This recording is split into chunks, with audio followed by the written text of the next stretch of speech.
समझ नहीं आती मैनू अज दा की दौर है। बंदियां तू वध इत्थे गड्डियां दा शोर है।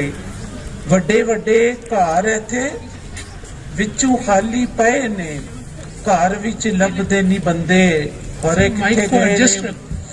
एक साडा दौर सी, भावें घर कच्चे सन, वेड़े विच मंजे डा बहंदे सब कट्ठे सन। 7 पुत होंदे सी पर हांडी एक होंदी सी, पीड़ होंदी एक नूं हर अख रोंदी सी।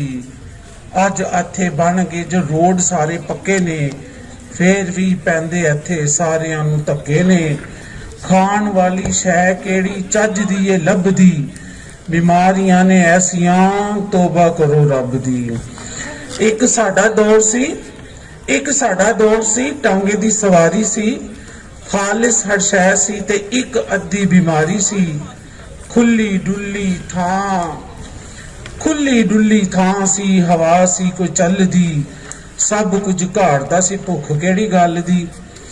शहरां विच हर पासे भुख पई वसदी, शहरदारी सारी वेखी पैसे पिछे नसदी।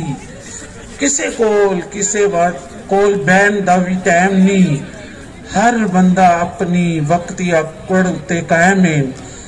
एक साडा दौर सी, रज्जे पुज्जे रहिंदे सां, कई घंटे असी बोड़ां थल्ले बहिंदे सां।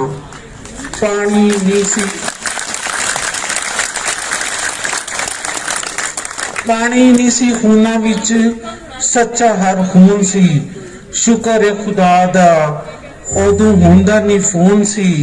छोटियां नूं अपने तो वड्डियां दी पछाण सी, प्यो दा कोई डर सी ते मां दी कोई शान सी।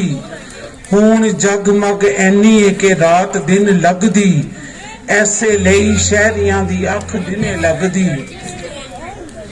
दौर ओ भी चंगा सी ते दौर ए भी चंगा है, बस इस दौर विच ऐना जिहा पंगा है। अज सारा चुकिया बेकदरी दा छाबा है, जवान इत्थे बहिंदे नहीं ते टावां बाबा है।